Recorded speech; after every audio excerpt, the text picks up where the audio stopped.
Bleu, tous experts, tous solidaires. Et en dépit de ce soleil, on va déjà penser à la nuit. Comment mieux vivre le confinement avec nos spécialistes et vos appels également. Tous experts avec ce matin. Tenez, vous venez peut-être de nous rejoindre après une belle grasse matinée. Comment va votre sommeil? Et oui, est-ce que vous dormez bien en ce moment? Il est possible que votre sommeil soit impacté par cette période un peu inédite, que ce soit le stress, l'anxiété ou bien tout simplement la fatigue nerveuse due au télétravail, à la présence des enfants 24 heures sur 24. Comment va votre sommeil? C'est la question qu'on se pose ensemble. On en parle avec un expert, thérapeute, coach et auteur d'un livre qui pourrait vous faire du bien en ce moment. Bien dormir, ça s'apprend aux éditions du Rocher et c'est signé Benjamin Lubzinski. Bonjour Benjamin. Non. Ravi de penser déjà au sommeil, c'est une très très bonne chose. Et d'ailleurs, c'est une bonne chose aussi de s'exposer au soleil parce qu'en s'exposant au soleil, ça inhibe la sécrétion de mélatonine, c'est ce qui nous permet de dormir. Et donc le soir, on va s'endormir plus facilement. Donc si on peut mettre le museau dehors, à la fenêtre, si on a que ça, ou sur le balcon comme vous le suggériez tout à l'heure, c'est une excellente idée pour pouvoir s'endormir très très bien et assez tôt ce soir. Plus que jamais, soleil rime avec sommeil, du coup, Benjamin Lubzinski. Comment vous dormez, vous, en ce moment, en cette période particulière? Très très très mal, mais j'ai une excuse, j'ai un petit bébé d'1 mois à la maison, voilà. Donc je suis réveillé très très souvent, je dors mal, mais alors je m'endors très très bien en ce moment. Ouais. C'est une drôle de solution contre l'insomnie, mais ça marche, avoir un bébé, c'est très bien pour ça. C'est ça. Mais sinon, non, j'ai pas de soucis, heureusement, en ce moment, parce que c'est vrai que si on est stressé, qu'en plus on a des insomnies, il y a quelque chose de très très cruel, ça laisse vraiment trop de temps pour penser et en cette période c'est une mauvaise chose. Oui, alors j'allais vous demander justement, vous êtes psychothérapeute à Paris, toujours en activité, vous faites notamment des séances pour vos patients en ligne. Est-ce que cette période, très concrètement, augmente les troubles du sommeil? Est-ce que vous le constatez? Oui, très nettement. De toute façon, tout ce qui augmente le stress est la première cause de troubles du sommeil. Tout ce qui augmente le stress augmente les difficultés, quelles qu'elles soient, que ce soit les difficultés d'endormissement, les réveils la nuit, les cauchemars, les insomnies paradoxales, c'est le fait de dormir mais de ne pas s'en rendre compte. Enfin, tous les problèmes sont majorés actuellement. Et je le vois très nettement, ne serait-ce qu'au niveau de mes patients. Les plaintes pour insomnie sont plus nombreuses, mais c'est aussi quelque chose qu'on sait, c'est-à-dire qu'il y a déjà eu des études sur l'impact du confinement. Alors pas sur des confinements aussi longs qu'actuellement, c'était sur une vingtaine de jours, c'était à propos du SRAS, du H1N1, etc. Et on sait malheureusement que ça va créer des problèmes, ça crée des problèmes, du stress, des crises d'angoisse, des phobies et aussi beaucoup de problèmes d'insomnie. Et je m'adresse donc à ceux qui nous écoutent ce matin. Peut-être que vous connaissez des troubles du sommeil en ce moment, des insomnies, des difficultés à vous endormir le soir. Vous faites plus de cauchemars que d'habitude. Racontez-nous votre situation ce matin. On va essayer de l'analyser tous ensemble au 0810 055 056 avec le thérapeute et auteur du livre Bien dormir, ça s'apprend, Benjamin Lubzinski, à votre écoute ce matin. Et puis j'aimerais aussi m'adresser à celles et ceux qui sont venus à bout de leurs insomnies. Est-ce que vous dormez mieux qu'avant? Vous avez peut-être des astuces pour vous endormir, on est preneur. Impossible de vous endormir. On a choisi d'évoquer un sujet majeur ce matin, le sommeil. France Bleu, tous experts, tous solidaires. Ça vous paraît peut-être léger de parler de dormir en cette période compliquée? Eh bien, sachez que bien dormir renforce le système immunitaire. C'est un sujet plus que crucial en ce moment. Et c'est le message que souhaite nous faire passer notre invité ce matin, le thérapeute Benjamin Lubzinski. Même si, Benjamin, on est d'accord, ça ne préserve pas du coronavirus, évidemment, mais ça renforce nos défenses immunitaires de bien dormir la nuit. C'est vrai, il y a une étude qui a duré à peu près 15 ans sur des personnes qui avaient des troubles du sommeil et on a observé qu'elles consommaient plus de médicaments anti-infectieux et antifongiques. Donc concrètement, dormir, ça aide à rester en santé, à garder le moral. Bon, évidemment, c'est pas un bouclier à 100% contre le coronavirus, sinon tout le monde dormirait vraiment très bien en cette période et ferait attention. Mais malgré tout, ça participe à notre santé et en tant que tel, ça vaut le coup de bien dormir. Alors, j'en profite pour préciser, Benjamin Lubzinski, que vous êtes quand même une personnalité un peu connue dans le monde de la thérapie du sommeil.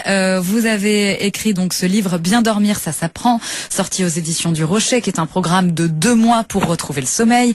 Il y a un CD MP3 qui est offert avec 10 heures d'hypnose et de méditation. Et cela fait suite justement à des vidéos que vous faites sur Internet pour apprendre aux gens la relaxation.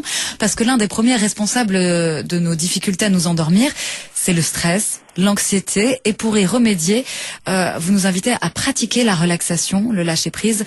Alors c'est plus facile à dire qu'à faire, mais vous avez des méthodes, évidemment.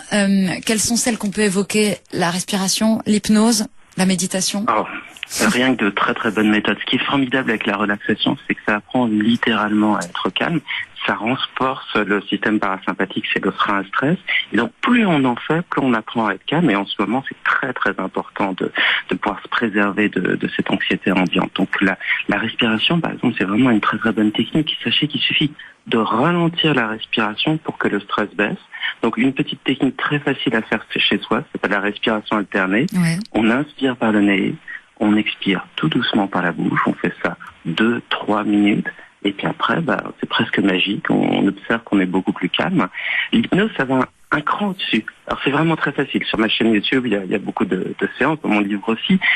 C'est, vous installez, vous écoutez une personne parler, moi en l'occurrence, et puis au bout d'un moment, vous sentez que votre corps se détend, vous n'avez rien fait de spécial, vous pensez beaucoup moins, et puis vous êtes dans cet état qu'on a juste avant le sommeil qui s'appelle l'état hypnagogique. C'est le moment où on a des idées qui vont un petit peu dans tous les sens, où on a parfois même un peu l'impression de tomber. C'est un état qui est très très proche, et après il suffit de glisser comme ça, tout en douceur vers le sommeil. Moi j'aime beaucoup l'hypnose pour aider à dormir, parce que ça demande absolument aucun effort, et surtout quand on veut s'endormir, évidemment il ne faut pas faire d'effort.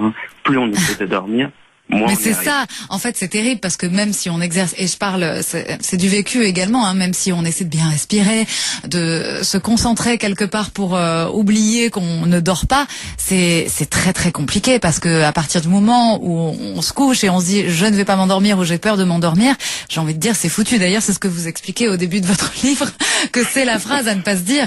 Ça demande quand même pas mal de temps et de travail pour réussir à se détendre chaque soir, Benjamin.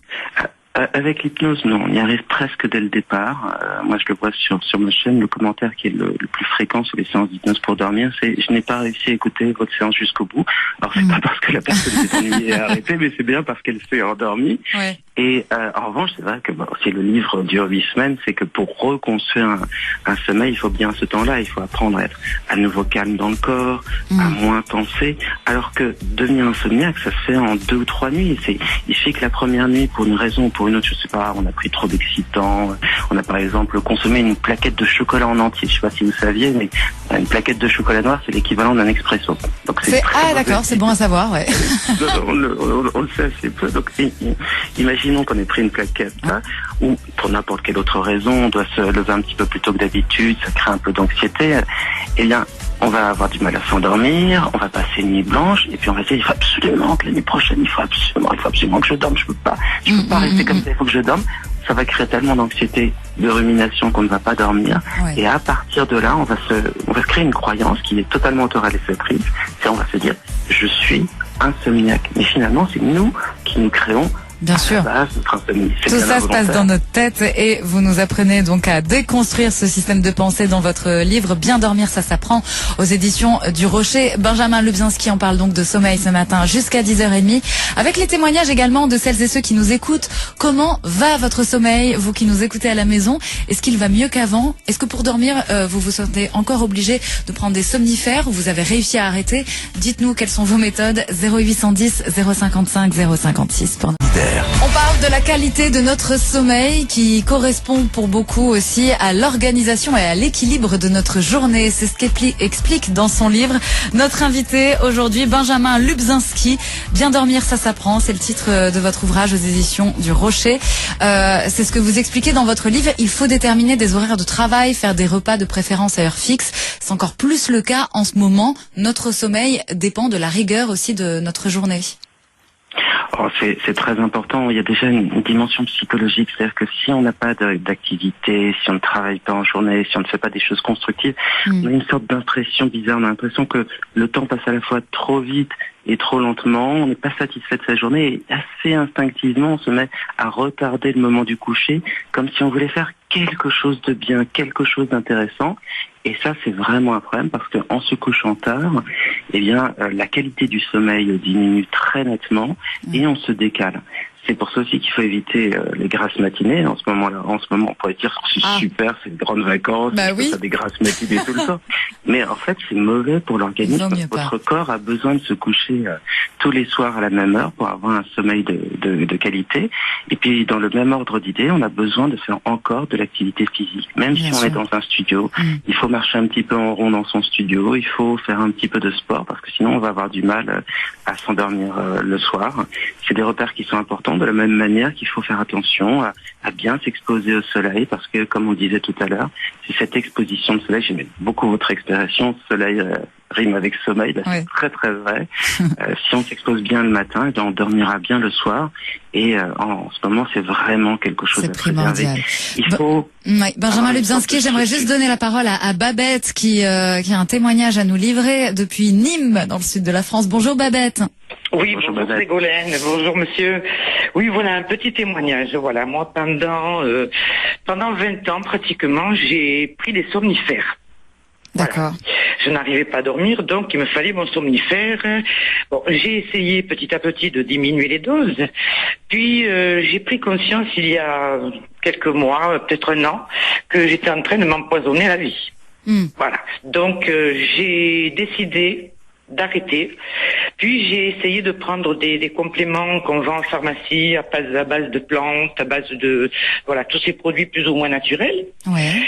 Donc j'ai essayé, ça a été très difficile, je ne vous cache pas. J'ai passé pas mal de nuits blanches, mais je me suis dit quand même, je vais être quand même plus forte que ça.